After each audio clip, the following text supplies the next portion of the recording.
Hey, salut à tous et à toutes, je suis Miss Olix et bienvenue pour une nouvelle vidéo sur Minute Manga.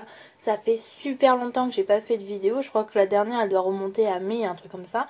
Et là on est mi-juin, donc ça fait un petit moment. Alors je m'excuse d'avance parce que en fait j'ai dû déménager, revenir chez papa et maman, rapatrier tout mon gros bazar. Et donc j'avais pas la tête à faire une vidéo. Et je me suis dit, allez, là je suis à mi-juin, faut quand même que je sorte les vidéos où je me suis vachement avancée, à savoir qu'il y a 3 mangas qui sont en attente. Mais je voulais d'abord sortir la nourriture parce que bah voilà, j'en ai parlé dans un premier temps, ça me tenait à cœur. Donc autant finir sur cette bonne lancée pour pouvoir ensuite parler des kami, d'autres mangas, le quotidien, parler japonais, etc. etc. Donc on va y aller que brut de pomme. Voilà, je cherchais l'expression. Donc là, dans cette vidéo, on va parler des desserts japonais. Donc on se retrouve après le générique. Tchuss les gens.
Et donc on attaque de ce pas avec le shijiri pan, un mot un peu étrange en fait qui désigne une petite brioche qui peut être sucrée ou salée à manger en déchirant une partie de la brioche.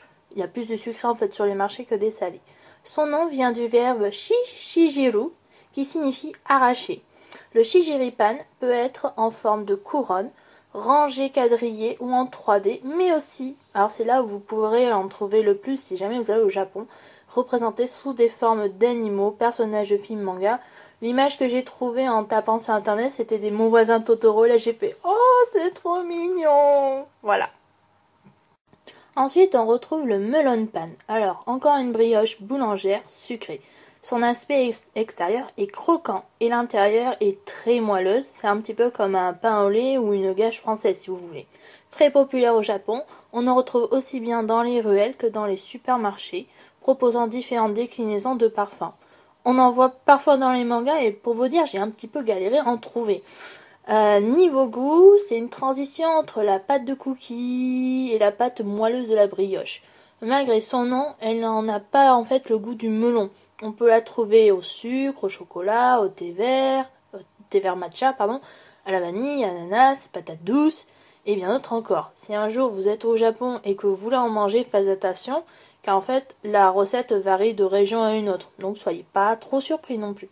Ensuite, on retrouve le dorayaki, pâtisserie extrêmement populaire auprès des enfants grâce au manga Doraemon. C'est son dessert préféré à cet étrange chat bleu un petit peu extraterrestre. Il s'agit en fait de 2 petits pancakes ronds que l'on va superposer et qui contiennent une pâte de haricots rouges sucrés nommée anko. C'est un petit peu les Oreos chez nous on va dire. Sa forme ronde vient du mot Dora qui signifie conque et peut avoir un dessin sur l'une des 2 faces. L'intérieur peut être une crème au thé vert, soit pâtissière, châtaigne, fraise ou tout autre parfum qui plaira. Ensuite, on a le Momiji Manju, petit gâteau en forme de feuilles d'érable fourrées de pâte anko, dont j'ai déjà parlé. On ne peut en manger qu'à l'automne, à savoir de mi-septembre à début décembre, où les feuilles d'érable deviennent rouges flamboyantes. C'est la spécialité de l'île Miyajima, au sud d'Hiroshima, si vous voulez plus de précision.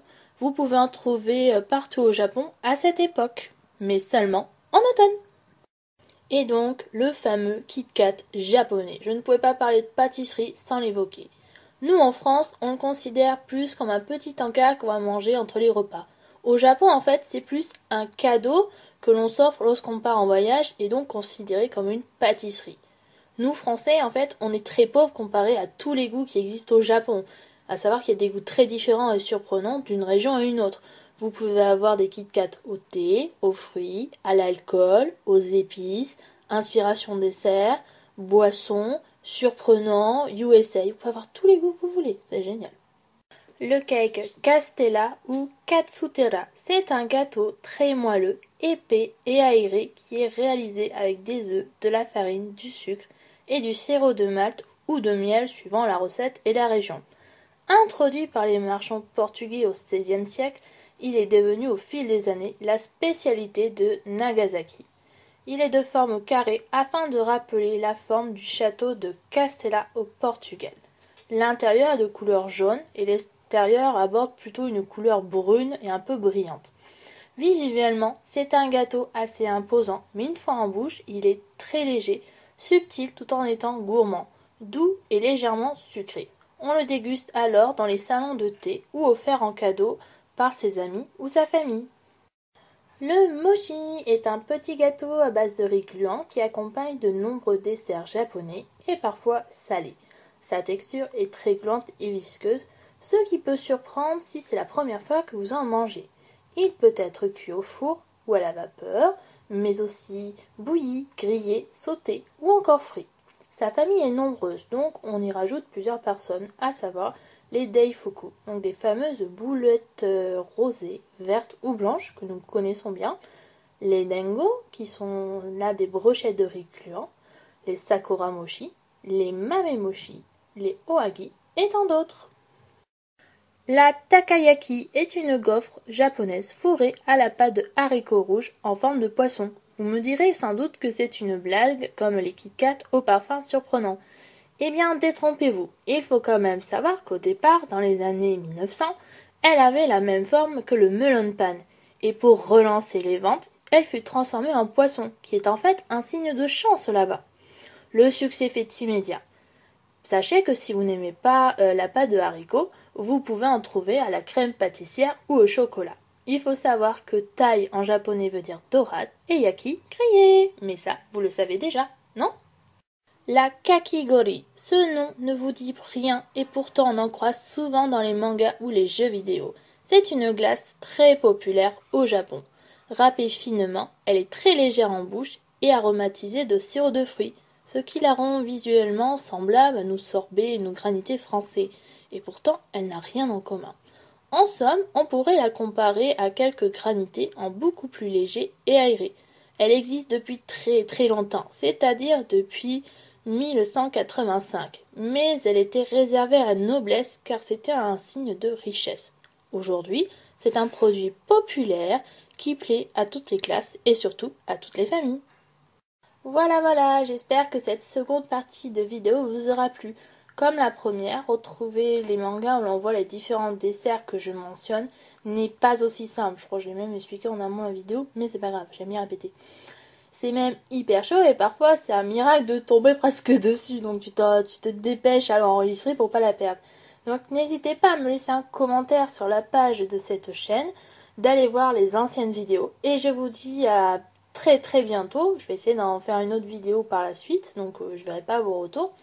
Mais sur un manga. Et cette fois-ci je vais plus partir sur une saga. Mais c'est quand même réservé un petit peu aux filles. Je vous en dis pas plus et je vous dis à bientôt. Bye bye.